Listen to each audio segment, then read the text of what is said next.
You're listening to Drift FM. If you like slow radio, call-in horror, and broadcasts you can let run while your mind wanders, consider liking the video and subscribing. It helps this channel grow.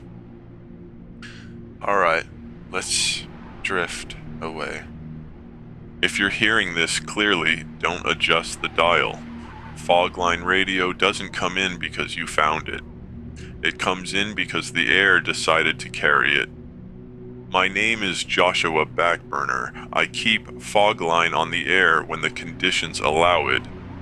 No fixed schedule, no reliable range. Some nights it reaches a few blocks, some nights it reaches farther than it should. If you're listening from somewhere with limited visibility, that tracks. Fogline radio exists for moments like this, when the town goes quiet in a way that doesn't feel restful, and people start realizing they didn't misplace time so much as step around it. If you're calling tonight, you don't need to justify why you stayed. You don't need to explain why you didn't turn back when you had the chance. Just tell me where you are and what made you stop pretending things would sort themselves out. The line's open. This is Fogline Radio. Let's see who's still out there. I think I left. That's what I keep telling myself anyway. I remember driving out. I remember the road opening up, the fog thinning, the signs starting to look normal again, mile markers in the right order, trees that didn't feel like they were leaning in to listen. I crossed the county line. I'm sure of that. I stopped for gas, paid in cash. Talked to a woman behind the counter who didn't look at me like she recognized something she shouldn't. That was 3 nights ago. Every night since, my radio finds this frequency. I don't tune it in. I don't scan. It just fades here on its own, like the dial remembers something my hands are trying to forget. When it happens, the fog shows up again. Not everywhere. Just ahead of the car. Just enough to make the road feel shorter than it should be. Like distance is being edited in real time. I checked my address earlier tonight, the one on my license, the one I've had for years. The caller ID on my phone doesn't match it anymore. It shows my old place, the apartment on Bachman Road, 3rd floor, end unit. That building burned down 10 years ago. I watched it happen from across the street. I remember the heat. I remember the smell. I remember thinking there wouldn't be anything left to go back to, even if I wanted to. But when the radio cuts in, that address lights up like it's waiting for me. I don't think the town followed me. I think it just never finished letting me go. I'm still driving. The road's straight. The lines are clear. Everything looks fine if I don't focus too hard on it. I just needed someone to hear this while I'm still sure my voice sounds like mine. If the signal drops, that probably means I found the edge again, and if it doesn't, I guess I'll know where I am. That's all. Sometimes leaving is just the part you remember doing. The town doesn't usually argue about the right way. It lets you carry the idea for a while, see how it fits, see what you're willing to build around it. That's usually when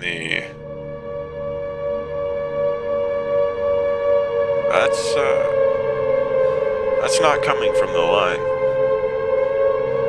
If you're hearing that where you are, don't assume it means the same thing it used to. Fogline Radio, caller 2, go ahead. I'm still walking. I know that because I can feel my legs getting tired, and the pavement changes under my shoes, the way it always does when you've been moving too long. Cracks, slopes, little differences you don't notice unless you're paying attention. I am paying attention. I brought a map with me, an old one, folded enough times that the creases don't line up anymore. It's not official, but it's accurate. I've used it before. I know where I'm supposed to be at any given turn. That's not what's happening now. Streets are connecting differently. Not dramatically, not all at once. Just enough that when I check the map, I have to stop and rotate it a few times before I realize the problem isn't orientation. It's sequence. A street that should come after the church shows up before it. An alley that isn't marked keeps reappearing no matter which direction I take. I avoid it on purpose. I always have. I don't like how narrow it is, or how the fog doesn't thin there even when it does everywhere else. That alley keeps finding me. I started marking the map. Pencil at first, then pen. When the pencil marks stopped lining up with themselves. The paper's getting crowded now. Lines crossing where they shouldn't. Notes I don't remember writing, but recognize as mine. I don't think the town is rearranging itself. I think it's editing.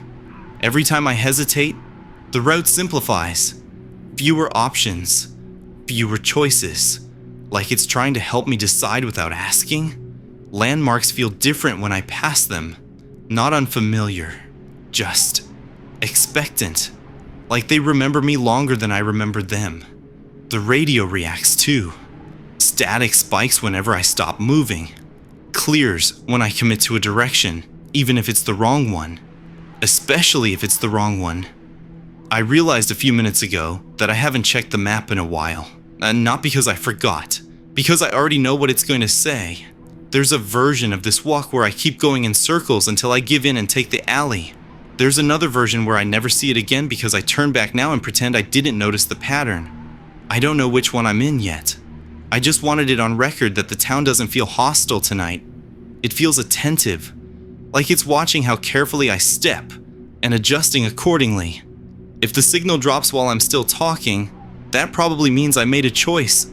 And if it doesn't, then I guess I'm still being considered. That's all. Maps are helpful until they start agreeing with you too quickly. If you're walking tonight, keep track of how often the route simplifies itself. That's usually when something else has decided you've taken long enough. Alright, let's take another call. I didn't call because I saw something. I called because I heard it answer. I was alone. I make a point of that lately. Less to explain if things go wrong. I had the radio on low, mostly for the noise.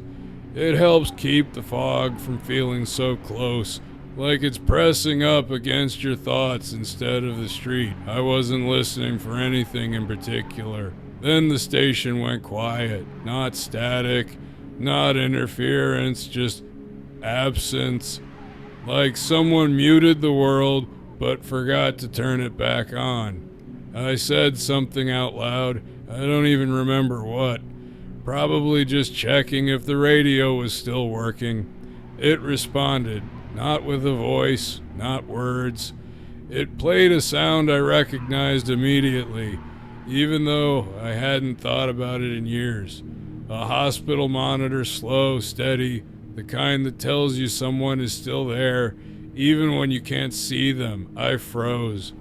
The sound faded, and for a second, I told myself it was coincidence. Old broadcasts bleed through sometimes. That's what radios do. They remember things they shouldn't. So I spoke again. This time, it played a school bell. Distant, muffled. The exact tone from the building I went to as a kid. Same length, same hollow echo at the end. I didn't ask it to do that. I stopped talking. The radio stayed quiet. When I spoke again, it played a door closing. Soft, careful, the kind of close you do when you don't want to wake someone up. I realized then that it wasn't responding to what I said, it was responding to why. Every sound it played wasn't a memory. It was a feeling I hadn't finished dealing with. Things I'd left paused instead of resolved. I tried changing the station. The dial moved, the frequency didn't. The sounds kept coming, not overlapping, not rushing, one at a time, waiting for me to react before deciding what came next. I don't think it was trying to scare me. I think it was checking something. I turned the radio off after that. The room felt wrong immediately, too quiet. like I'd interrupted a conversation mid-thought. I turned it back on, static, then silence, then one last sound, breathing, not mine. I unplugged it and left. I'm calling, because I don't know if the radio learned something about me tonight, or if it already knew and just needed to confirm. Either way, I don't think this frequency is meant to fill the silence. I think it's meant to listen to it, that's all. You see, radios are good at picking up signals. They're less honest about which ones they decide to answer. If you're hearing things you didn't ask for, don't assume it means you're invited them. Sometimes attention is enough. Fogline Radio, go ahead. I'm not lost. I need to say that first, 'cause everyone assumes that's the problem. It isn't. I know exactly where I am.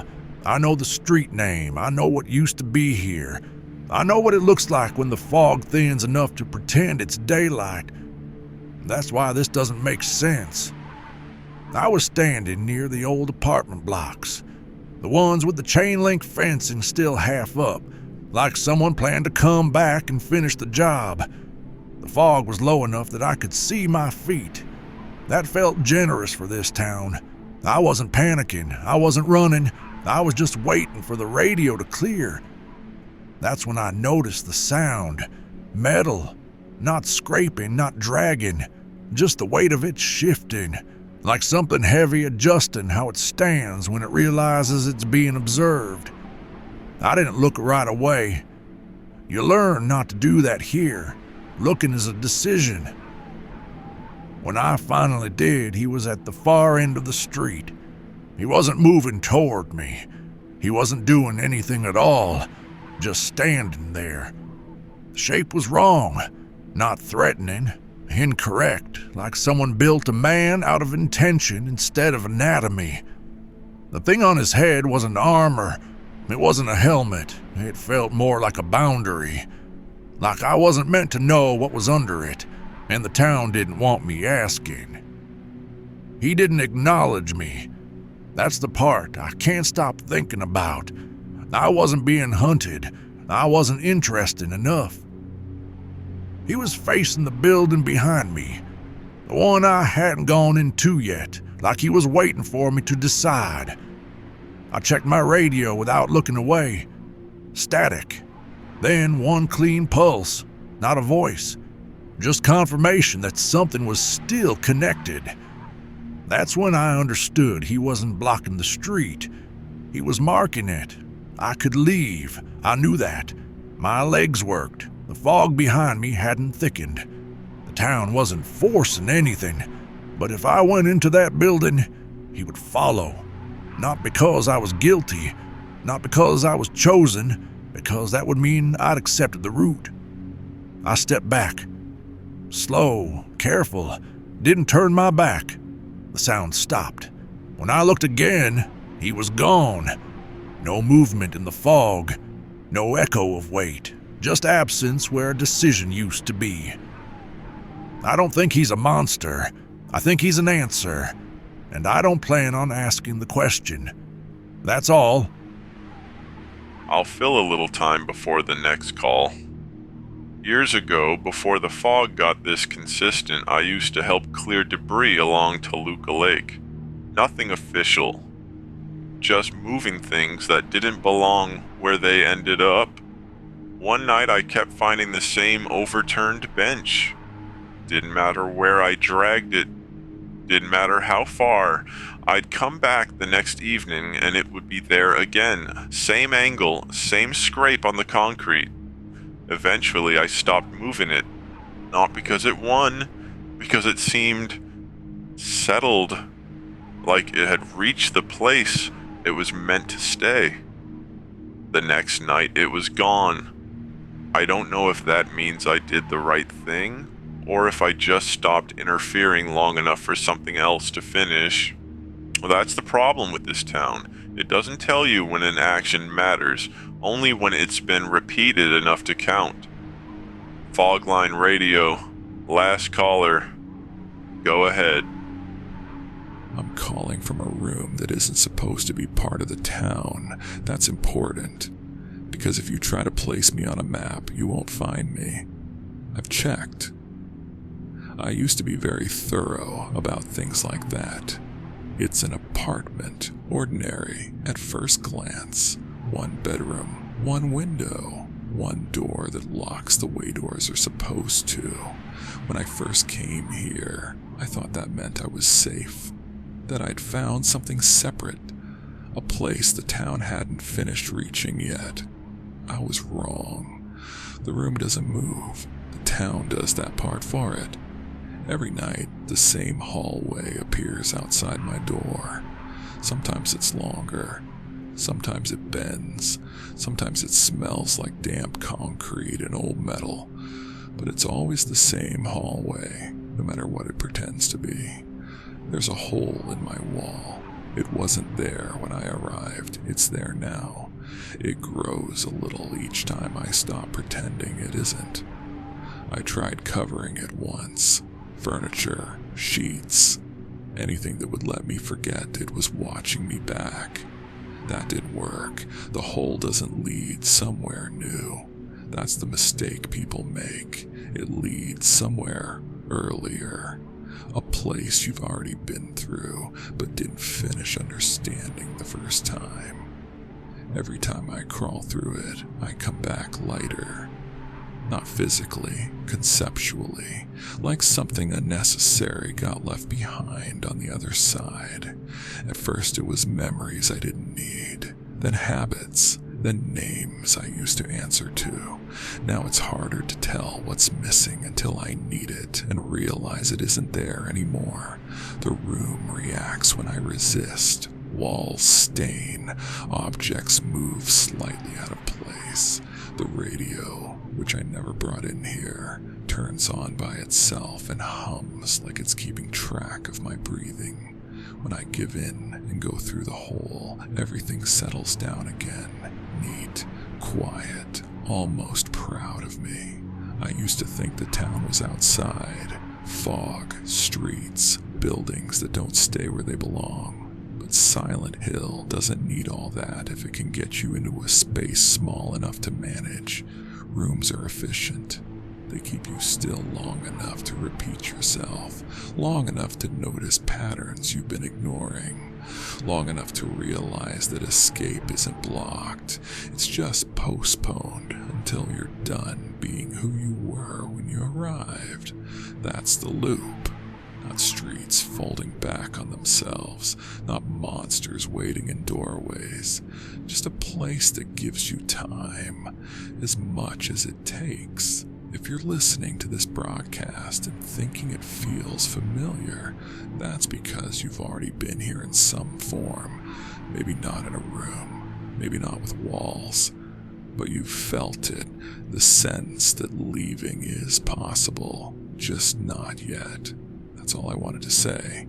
If the signal cuts after this, that probably means I went through the hole again. And if it doesn't, then I guess the room is still waiting. That feels like the right place to stop. Not because the lines are empty, and not because whatever's been repeating itself tonight has finished, just because some stories don't benefit from being followed all the way through. If you recognized something in those calls, don't rush to name it. Naming things tends to make them sharper than they need to be. Let it sit, let it pass. If it comes back later, you'll know it wanted to be remembered. Fogline radio will go quiet after this. It usually does. Sometimes the frequency holds for a while longer, humming to itself like it's keeping notes. Sometimes it drops out immediately, like nothing was ever here to begin with. Either way, you don't need to stay tuned. If you're somewhere enclosed tonight, open a window if you can. If you're somewhere open, keep a light on anyway. Routine matters more than meaning right now. This is Joshua Backburner signing off for Fogline Radio. If you find yourself back here again, that doesn't mean anything went wrong. It just means you weren't finished yet. Good night.